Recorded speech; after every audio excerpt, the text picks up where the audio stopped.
Yo guys, Craig here from Dare Mist. This week for Dare Mist Mondays, I thought we could do my top 5 albums of the year.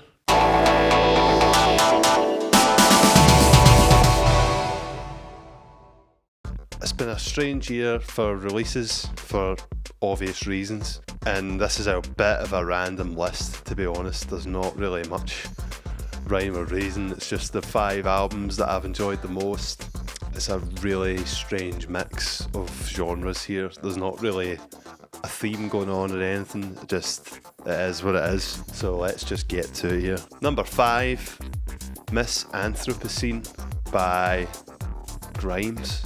I was never really a fan of Grimes before this album, and I feel like she got a lot of media exposure regarding the birth of her child because her and Elon Musk gave it a kind of strange name, and fair enough, but I think it's sad that is a bigger deal than the release of her album, which I thought was great. When I heard it, I thought that's a brilliant album.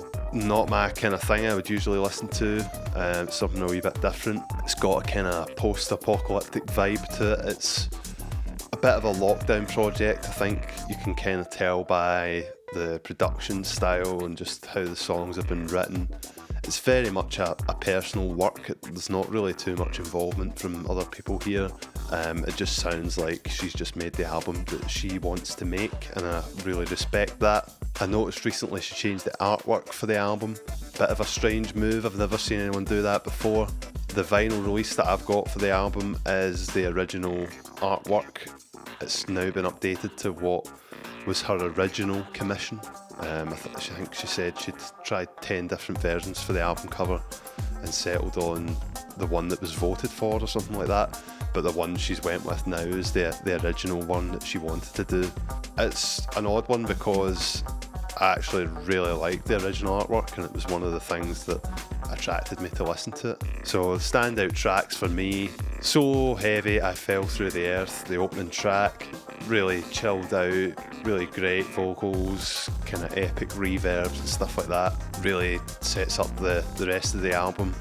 Violence, it's just got the pumping arpeggiator synth sounds that I love and I'm a total sucker for, and it's got a kind of stuttery arpeggiated rhythm to it that it's not like really high tempo, it's kind of mid tempo, and I like it. 4 AM is the next track on the album, which is also a standout for me. It has a kind of Eastern sound to it with the kind of Eastern scales that she's singing in, and some of the instrumentation going on there, which I like, and then it just explodes into just an absolute banger.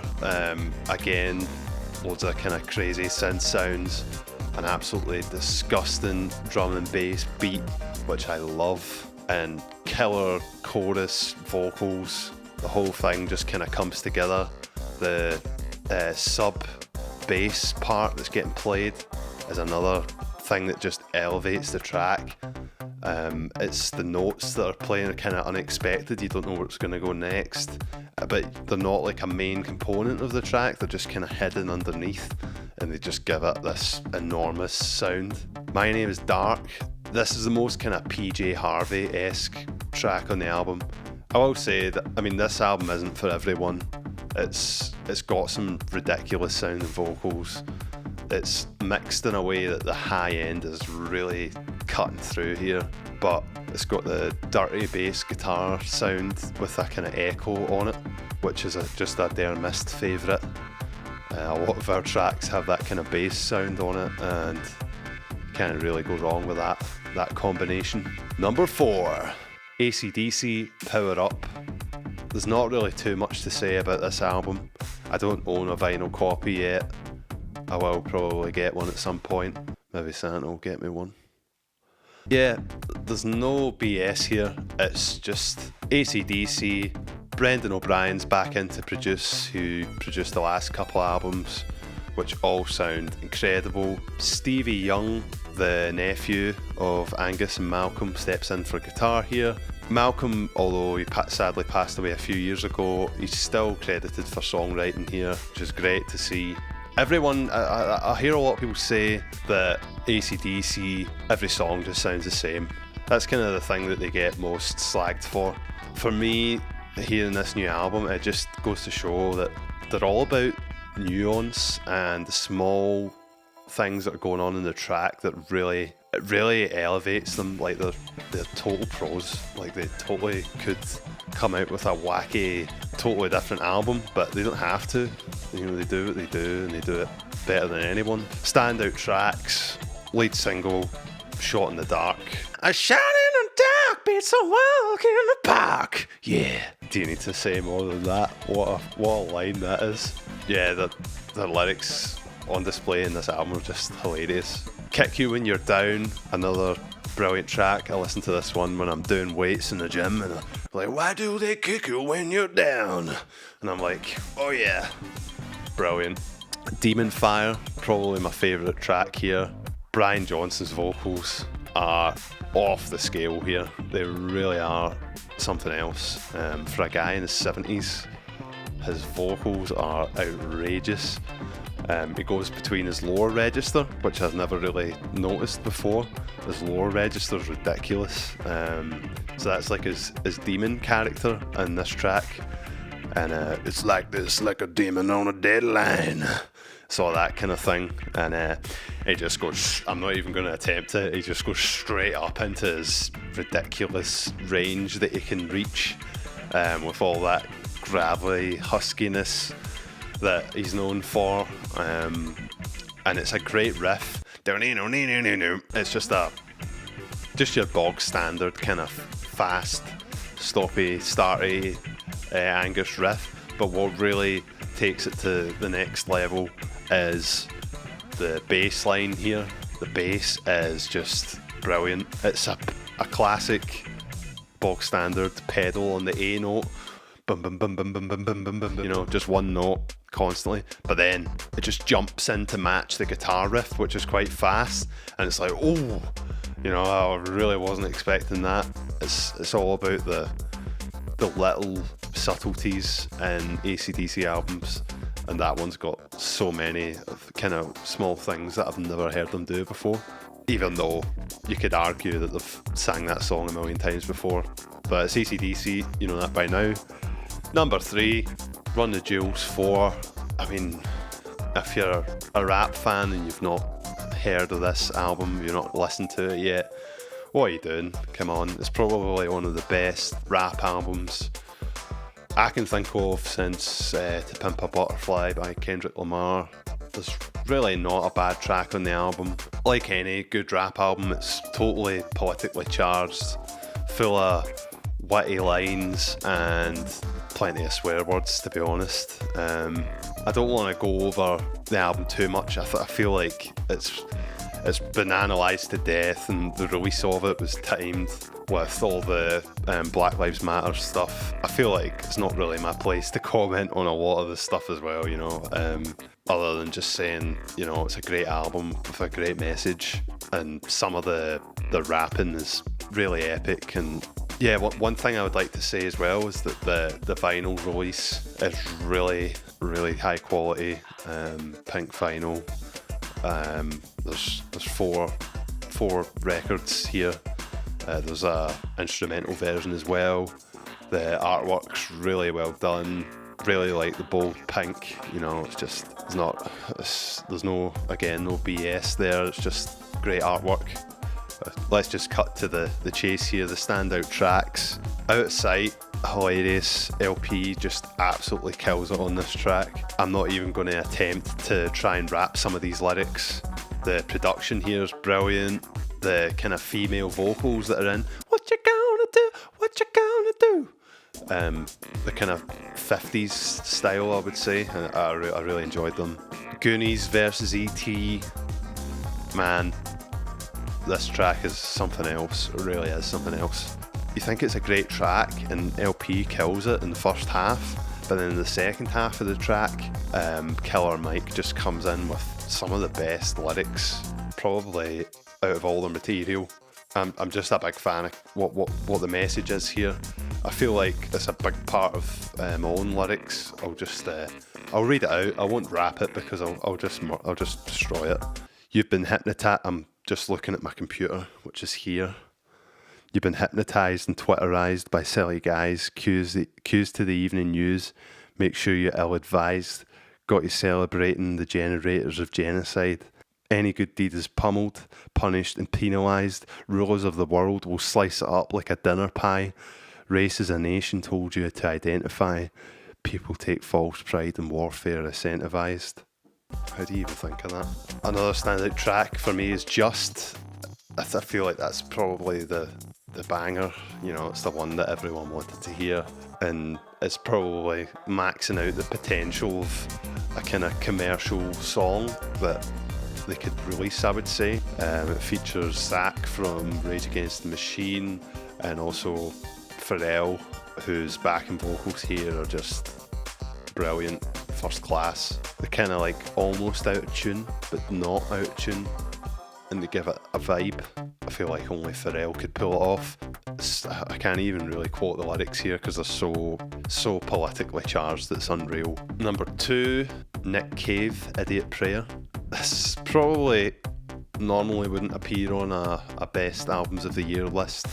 It's a really personal pick, to be honest. It's not going to be on a lot of lists, I don't think, but it's number 2. I even debated making it number 1 because for me this year, this album had just really sparked a Nick Cave obsession.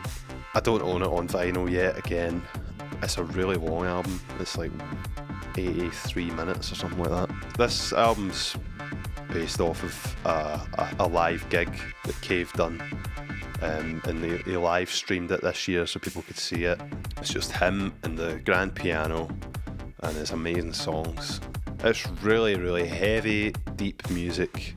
If you listen to this album or if you watch it, whatever, it doesn't matter, it's all brilliant. I think it mostly contains Nick Cave's ballads. There are a few other tracks on here, but it's just a selection mostly of his ballads from throughout his whole career. This album just really highlights its sheer talent. If you listen to his early albums with the Birthday Party, he's like a punk goth king. That's the kind of vibe you get. And this just shows his transformation into what he is now, which is just a phenomenal first-class songwriter. Some of the best songs probably ever written are on this album, and the way they're delivered is just really personal, really brilliant. It's like he's sitting right in front of you. I mean, it's not for everyone. It's really quite emotional, and could be, some people would say it's depressing, but I don't think it is. I think it's really epic and beautiful. If I was to compare it to anything, I would say if you like Johnny Cash records with Rick Rubin, the American Recordings series where it's just him and the guitar, or anything kind of singer-songwritery like Leonard Cohen. Regardless, you should go into Nick Cave's back catalogue if you've not already. I hadn't done it really properly. I had done it, but I hadn't really had a proper listen until this year, and he's really won me over this year. I booked tickets to go and see him as well, and he's just cancelled his show for next year, which is a bummer. But anyway, standout tracks here.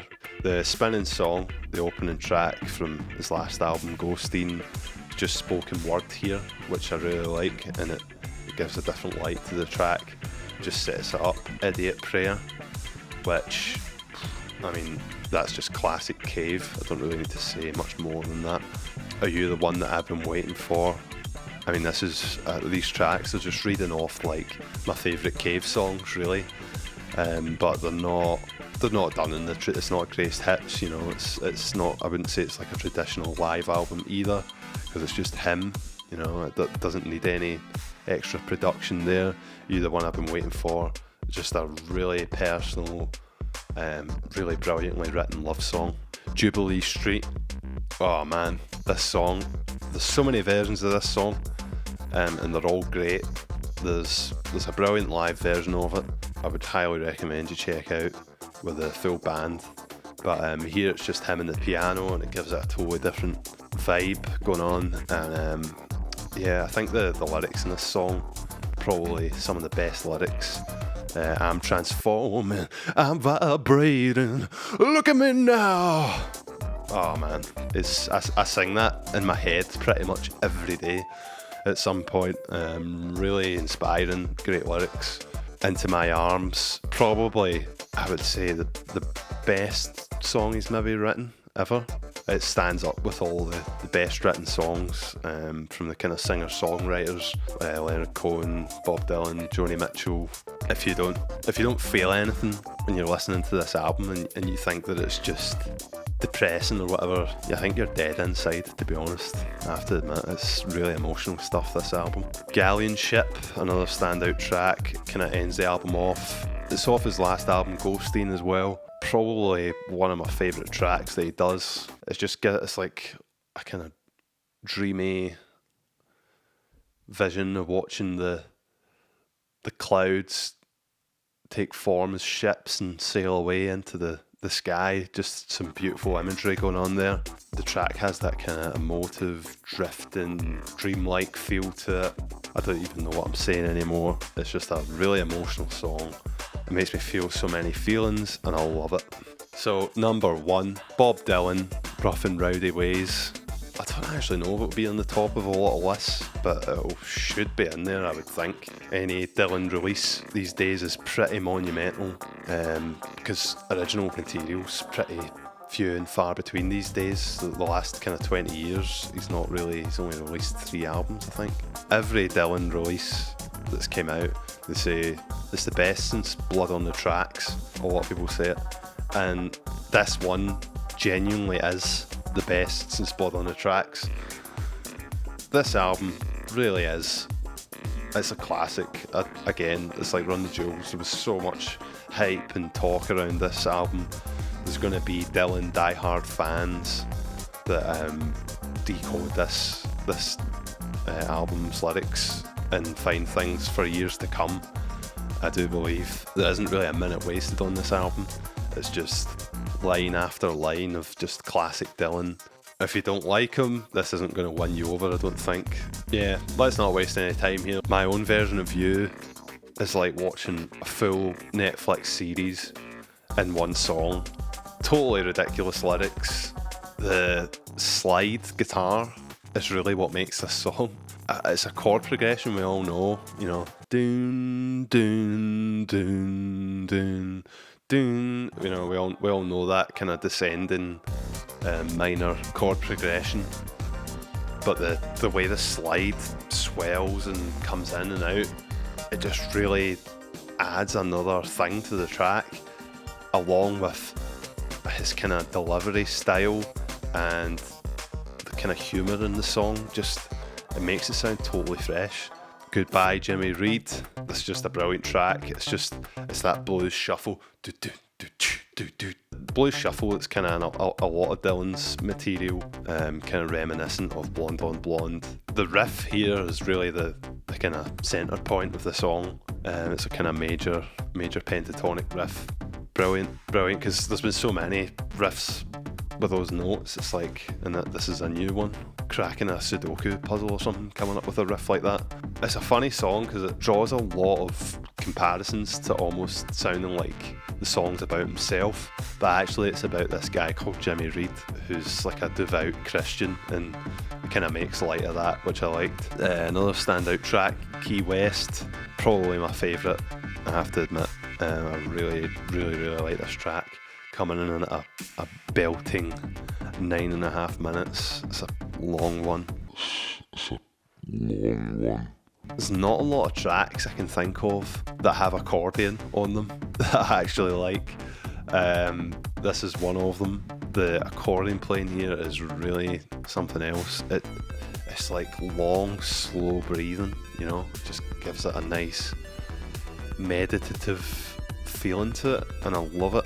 And the lyrics kind of make me think of someone who's driving to Key West to start a new life, and they've got the radio on and they're listening to some new music, that's totally going to inspire them. It just gives you that feeling that you're at a turning point in your life, which I feel like a lot of people are right now. And I think that's why the song resonated so much with me. Murder Most Foul, don't really need to say too much about this one. It's probably one of the best album enders ever. Comes in at a whopping 17 minutes. Full side of vinyl just for this track. The song feels like your life's flashing before your eyes in slow motion, like you see in a movie. I don't know what gives me that. I don't know where that comes from, or if anyone will get that out of this track. Maybe it's just me, but it kind of uses JFK's assassination as a lead-in to a lot of pop culture references up until now. And there's some lovely cello swells and nice instrumentation that just sets the stage for some really nice, thought-provoking lyrics. It's like you're getting bits of Dylan's subconscious just coming at you, which I like. Brilliant track. So that has been my top 5 albums of the year. What were your top 5 albums of the year? I would love to hear. And do you agree with mine? Do you not? Do you agree with my opinions? Let me know. As I say, they are just my opinions. They don't really mean much. So I hope you enjoyed this video. If you did enjoy this, remember to give us a wee like and hit that subscribe button if you haven't already. It's been Dear Miss Mondays. Craig out. See ya!